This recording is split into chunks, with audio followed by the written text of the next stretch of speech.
平安。我们今天开始，我们在台语堂也有网络直播那华语我们就只有录影希望每个弟兄姐妹透过任何的方式如果可以的话牧师当然就邀请你们尽量来到教会做礼拜。其实肢体见面都不一样，你常常会很想去跟你朋友约会，讲朋友出去玩，但是我想我们也是期盼的来教会来见弟兄姐妹。我们先低头祷告。天父上帝，我们满心感谢赞美你，愿你的灵临到我们当中。此时此刻，我们最需要从你而来的平安。也愿你的话语再一次的激励我们，安慰我们，带领我们前面的道路。祷告祈求奉靠耶稣的名，阿门。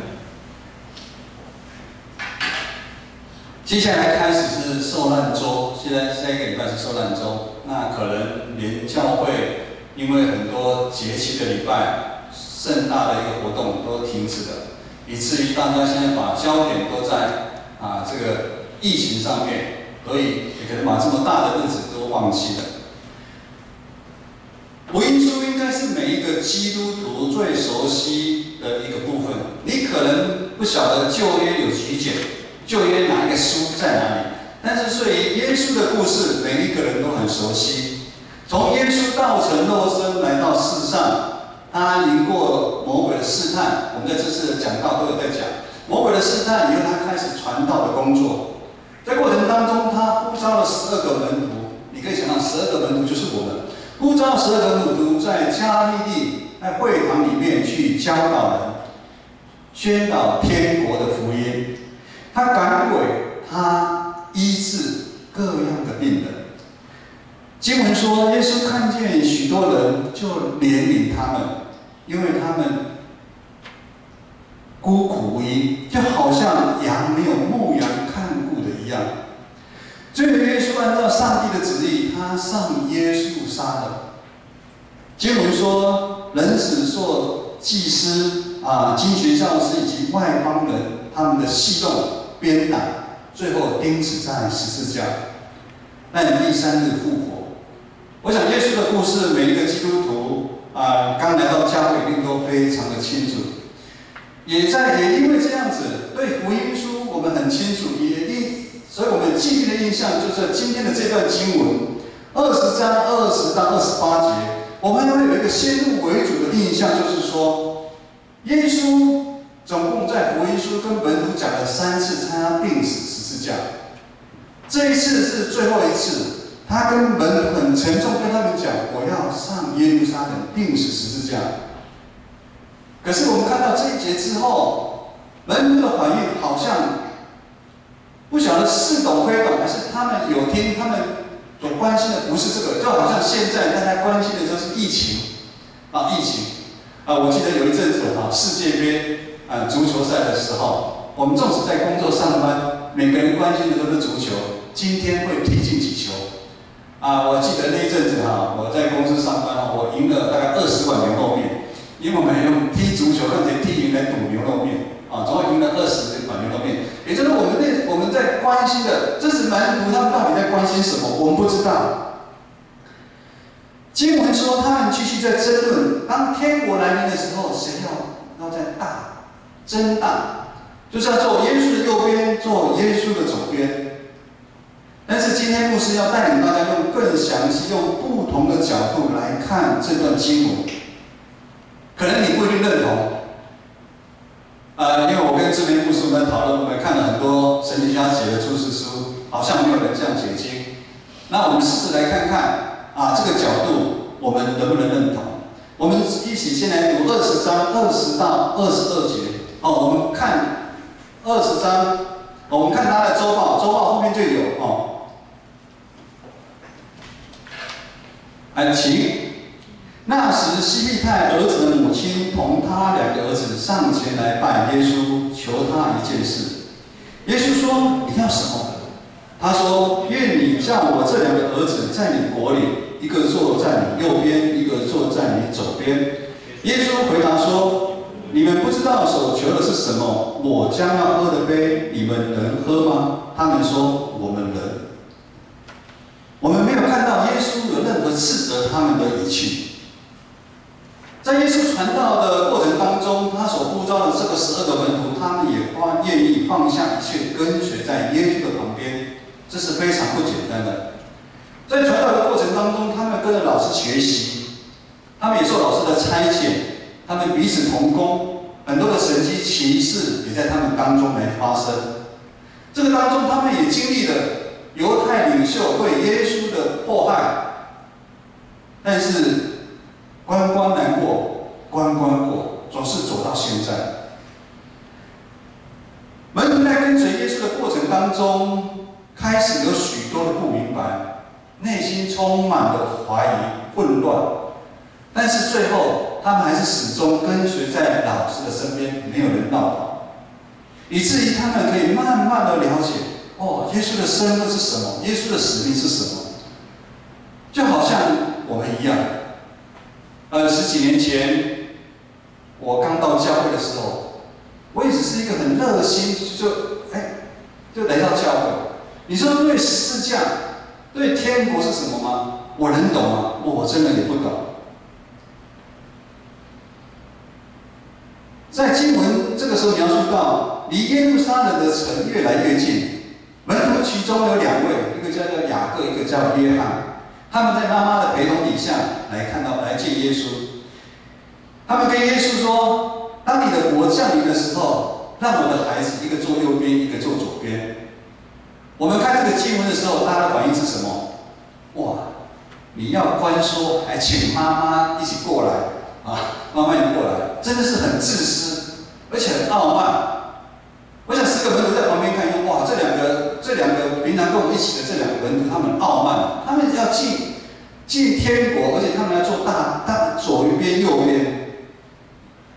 但是我们看到耶稣并没有责备他们，耶稣对跟从他们的12位门徒，其实他们都非常的了解，他们也知道这2位兄弟其实应该是真的真心要跟随他们。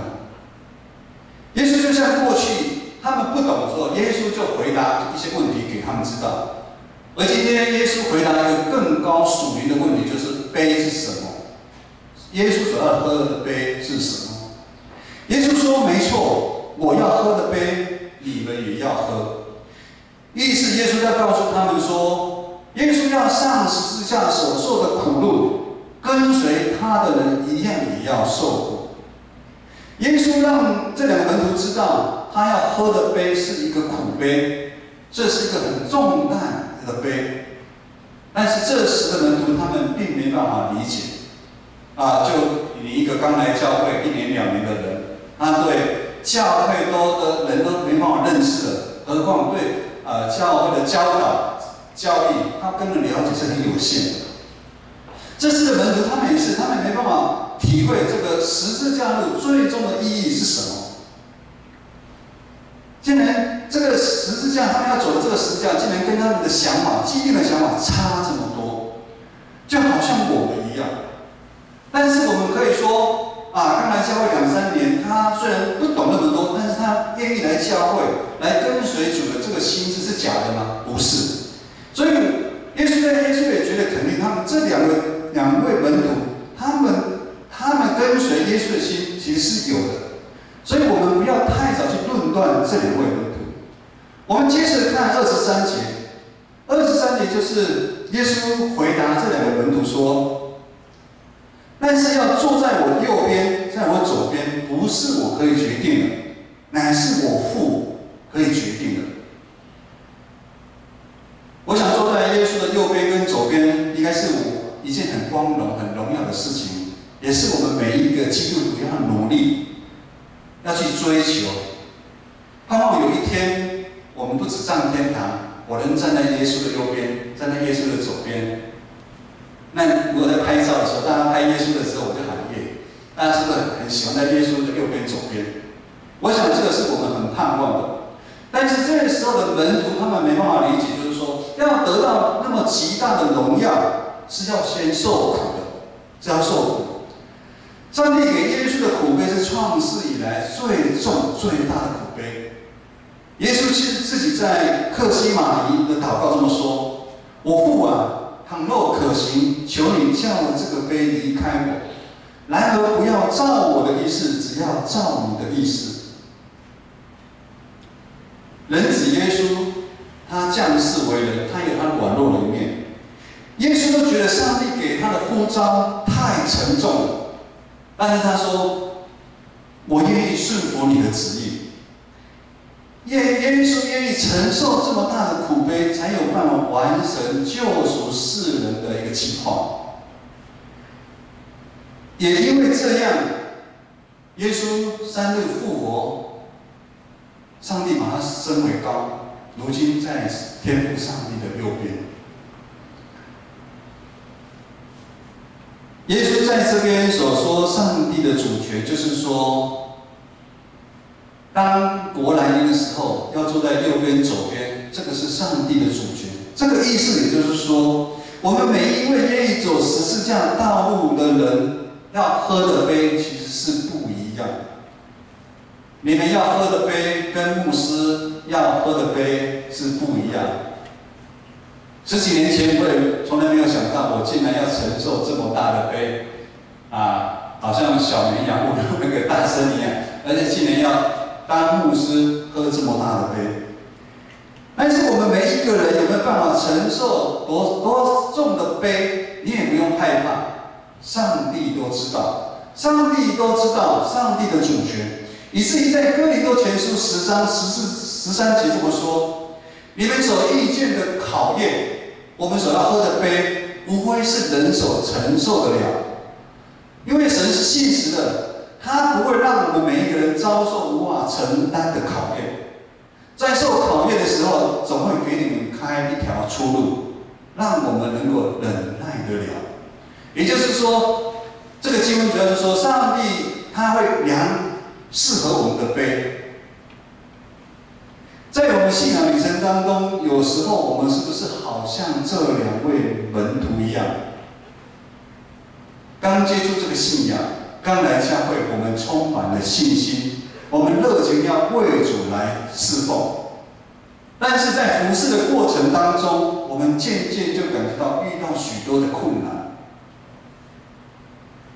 可能你来教会是希望说，我之前在拜拜，我拜拜的神明没办法解救，我希望说我来到教会可以马上来解救。可是当你来到教会之后一段时间，好像你的问题还是存在。生命中很多的委屈、很多的挑战依然存在，甚至在教会的服事当中，有许多的攻击，以至于我们对信仰失去了热情。就好像这2位门徒不完全了解跟随耶稣十字架的道路的意义。十字架是一条要受苦服侍的舍己的道路。但好消息是，只要我们在这个旅程当中，我们愿意学习调整我们自己。我们碰到困难，我们有信仰群体，我们可以互相的祷告，我们可以忍耐，学习忍耐，我们可以学习等候。当这样的过程当中，我想我们都是这样经历。慢慢的，我们就会了解上帝的呼召是什么，这个十字架的道路是什么。这个呼召旅程过程不简单，我们每一个人现在还在这条信仰的路上来走。牧师鼓励大家，可能你带领的团契、带领的服事，你很泄气，你很失望，但是要继续，牧师鼓励你们要继续跟随耶稣的脚步，我们继续来走。接着我们刚刚看到的是2个门徒跟耶稣的对话，接下来我们看10个门徒他们的反应。24节记载的说，其余10个门徒听见耶稣跟2个兄弟的对话之后，他们就对2个兄弟非常的生气。10个门徒为什么生气？我们不完全的了解，经上没有写，但是我们可以猜到他们可能不晓得。耶稣跟2个兄弟所说十字架呼召的事情，已经是属于属灵层面上面的意义。也就是说，耶稣其实回答跟两个门徒的对话是一个属灵上面意义的事情。耶稣让两位门徒了解，他们想坐在耶稣的右边跟左边是要付上极大的代价，但是他们不知道这个代价是要怎么样才能付上这个代价，得到这个坐在右边左边，就是要跟他一样，要钉死十字架。我们看到10个门徒，他们依然用世俗的眼光，也就是我们肉体上面的想法，在思想。他们在看这两个门徒的动机，哇！所以他们10个人这样讲：雅各和约翰，他们真是自私又傲慢。他们想坐在耶稣的右边，在左边。换个角度，如果今天这10个门徒，他们是用属灵的眼光来看这两个兄弟，事情就不是这样子了。他们会知道，雅各跟约翰真体要坐在耶稣的右边跟左边，哎呦，是一条苦路哦。那是一条十字架要受苦的路，我想他们就不会产生那个嫉妒跟愤怒的一个心出来。但是因为这10个门徒，他们用肉体的生命去评断他们兄弟，以至于他们非常的眼红。他们眼红什么？他们怕他们那个位置被人家抢走了。位置是什么？位置就是我们一个权利，我们想要去抓嘛，我们努力抓，就是希望有抢到一个位置嘛，我们不想放下。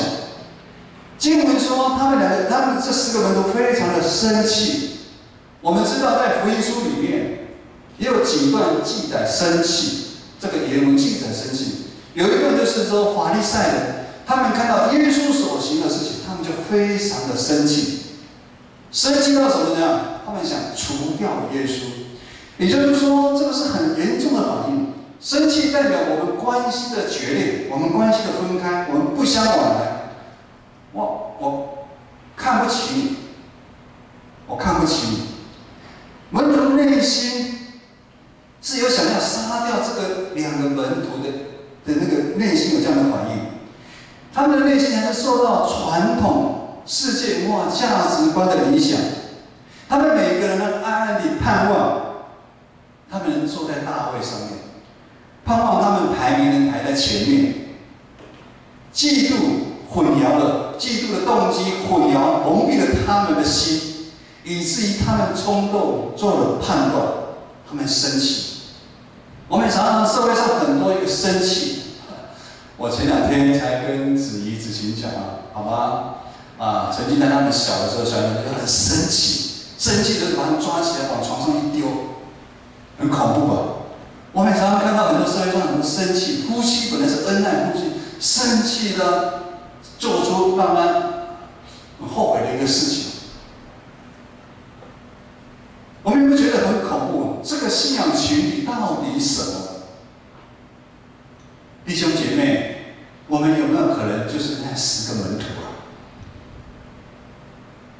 嫉妒的心是不是让我们常常怕有什么位置让人家抢走？嫉妒的心有没有让我们在工作上面，或是在任何的场合上面，甚至在教会，看到有人有好的表现，我们就眼红？我们内心是不是常常一直盼望的能够坐在一个耶稣的右边跟左边，甚至希望我们排名是在前面？我们常常需要有人尊重我们，我们也常常需要有人，在教会需要有人跟我们打招呼。刚刚有讲嘛，我们接下来的第21届的长职选举延到5月，是不是你没有选到长职、团契会长，你就不开心？在教会里面，我是长老里面最大的，我是团契会长，我是教会的应届领袖，什么事情你都要听我的。我们看到在教会里面或者在社会里面，常常有这样一个事情的一个发生。当我们用世界的法则，当我们用肉体的想法，在看教会、在看我们生命的时候，这样嫉妒的心就会、权力的心就会充满我们的心里面，我们就会为了一个位置，我们去争吵，也以至于这样子，我们看到教会信仰的群体常常很混乱，就是这样子。我们今天要读最后的经文是25节到28节。25节到28节其实也是弟兄姐妹非常熟悉的一段经文，我们一起来读它。来，请。耶稣叫了他们来说：“你们知道外邦人有君王为主治理他们，有大臣超权管束他们。只是在你们中间不可这样。你们中间谁愿为大，就必做你们的用人；谁愿为首，就必做你们的仆人。正如人子来，不是要受人的服侍，乃是要服侍人，并且要舍命做多人的赎价。”你可能问牧师说：“那圣经不是写那么清楚，为什么我们看不懂？”因为很难啊。我们人的罪性其实让我们很多事情都看不懂，会蒙蔽了我们。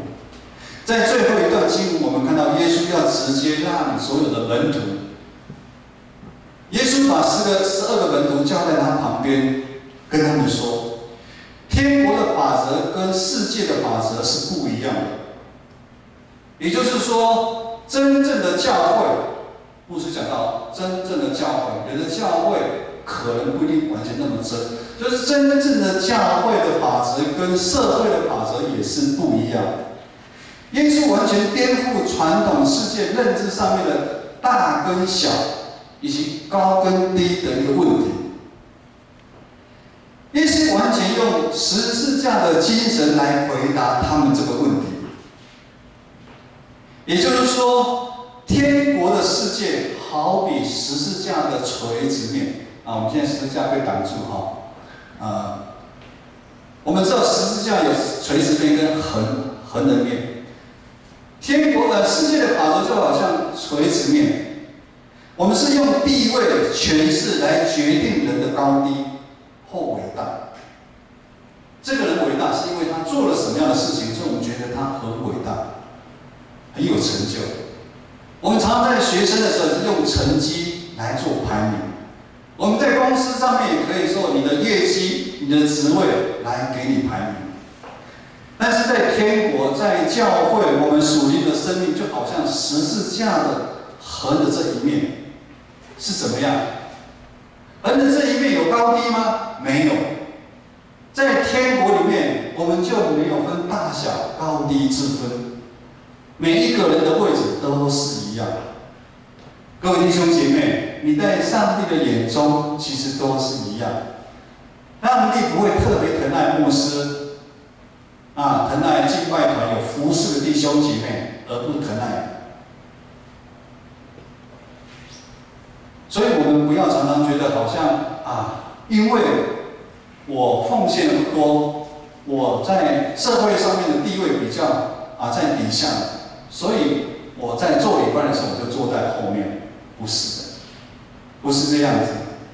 耶稣基督是教会的头，我们每一个人都是基督的肢体，而只是我们在功能上面，还有我们每一个人受呼召的杯不一样。弟兄姐妹，最后牧师要让大家知道，我们每一个人都是上帝用耶稣将耶稣钉死在十字架赎回来的。我们是重价的宝血，耶稣用重价将我们赎回来，没有任何一条生命是这么重。我想，朋友不会为你去死，但是耶稣为我们每一个人，他愿意，上帝为我们爱我们，他愿意将他的独生爱子钉在十字架，由宝血赎回我们每一个人。所以，我们不管我们在社会、在教会，我们是什么样的一个位置，其实是不重要的。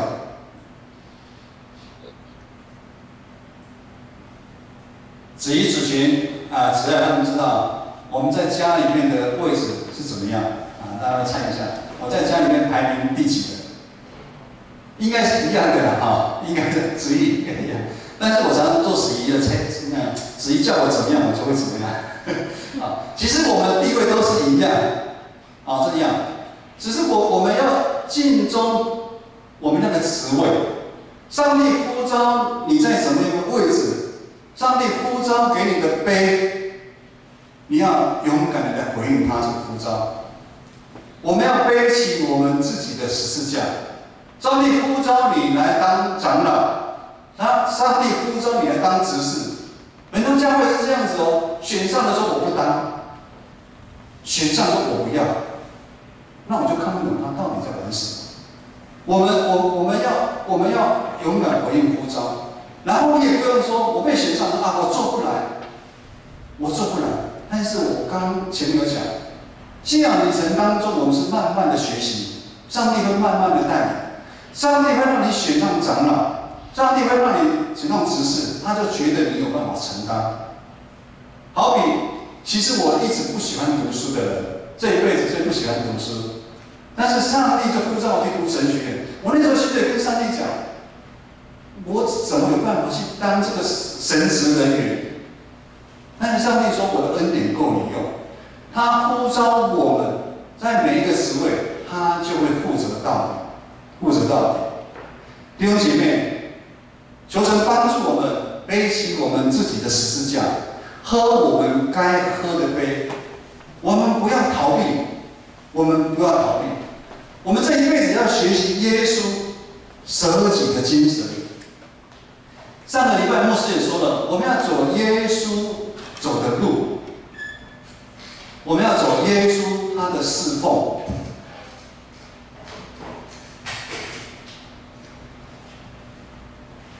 十架在前头，上礼拜那首歌挺显的就问，十架在前头，世界在后面。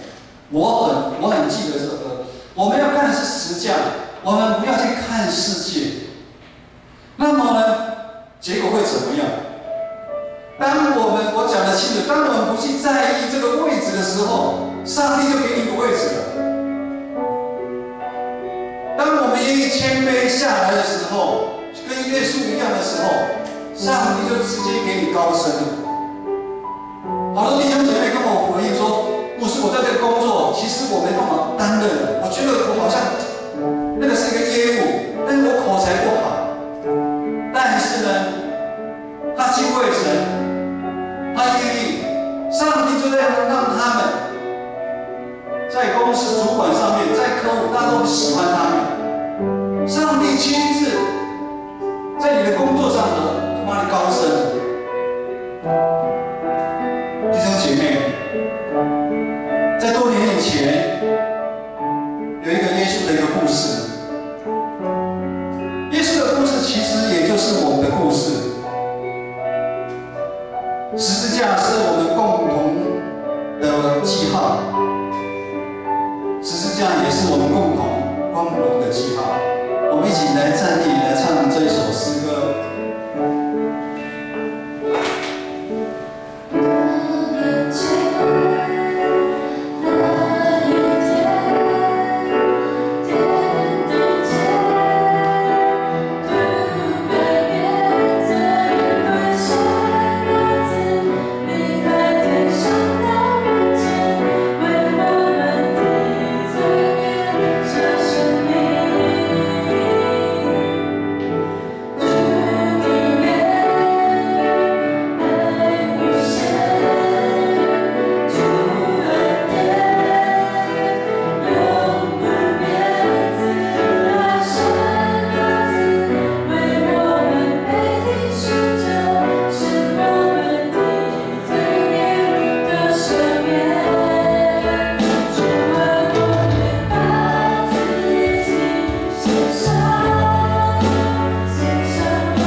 妹，求主帮助我们在生命当中那个位置，我们想抓住不放的那位置，求主帮助我们能够放下，求主帮助我们能够学习耶稣舍己的精神。当我们愿意放下的时候，当我们愿意谦卑的时候，当我们愿意服侍的时候，神竟然就会给你一个位置，那是一个天上好无比的一个位置。求主帮助我们每一个弟兄姐妹，我们来领受上帝从天而来的赐福，愿主耶稣基督的恩爱、天父上帝的慈爱、圣灵的感动，帮助扶持我们每个弟兄姐妹，让我们在生命当中，我们勇敢背起我们自己的十字架，奔跑前面的道路，从今直到永远。阿们。